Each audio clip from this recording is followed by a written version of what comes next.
কি ভিড়টা দেখে কি কেউ বুঝতে পারছো এটা কিসের ভিড়? হ্যাঁ, ঠিক ধরেছো, ঠাকুরনগর মেলার। তো সেদিন বিকেল বিকেল রেডি হয়ে বেরিয়ে পড়েছিলাম ঠাকুরনগর মেলার যাওয়ার উদ্দেশ্যে।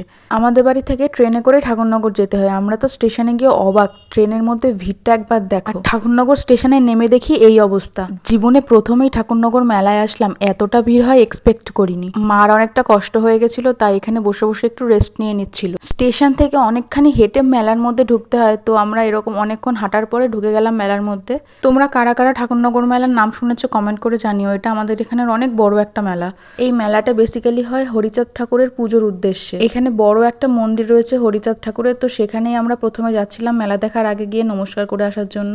তোমরা কে কে মেলায় এসেছো কমেন্ট করে জানিও। তো এই যে পৌঁছে গেছি মন্দিরের সামনে, বাপরে বাপ, এত ভিড় দেখে তো আমার মাথা ঘুরে গেল। কোনো রকমে এই ভিড় ঠেলে একটুখানি ফাঁকা জায়গায় দাঁড়িয়ে একটু ভিডিও করে নিচ্ছিলাম। এই পুজোয় প্রথম দিন অনেক দূর দূরান্ত থেকে ডাঙ্কা নিয়ে সব স্নান করতে আসে, সেই দিন নাকি আরো ভিড় হয়, সেই পুকুরটাও তোমাদেরকে দেখাবো। তারপরে মন্দিরের মধ্যে উঠে গেলাম, মা বাবা আর ওঠেনি, কেননা অনেকটা ভিড় ছিল, তাই বললো যে তুই একাই যা। তো মন্দিরের উপর উঠে ঠাকুর দর্শন করে দেখি যে পাশে এক জায়গায় প্রসাদ দিচ্ছিল, তো সেখানে চলে গেলাম প্রসাদ নেওয়ার জন্য। তো অনেকক্ষণ লাইন দিয়ে হাত বাড়িয়ে দাঁড়িয়ে থাকার পরে অ্যাট লাস্ট আমার হাতে একটা প্রসাদের প্যাকেট ধরিয়ে দিল। প্রতিটা জায়গায় এতটা ভিড় ছিল যে ভালোভাবে ভিডিও করতে পারছিলাম না। তো তারপরে নিচে এসে একটুখানি মোমবাতি দিয়ে আরতি করে নিলাম। তো সেখান থেকে সোজা চলে আসলাম পুকুরের ধারে। এই যে সেই পুকুরটা দেখো, পুরোটা সুন্দর করে পার বাঁধিয়ে দিয়েছে, কিন্তু জল খুব কম ছিল। তো বাবা নেমে গেছিল সেখান থেকে জল আনতে, স্নান তো করা হলো না, তাই আমরা একটু জলের ছিটাই নিয়ে নিচ্ছিলাম।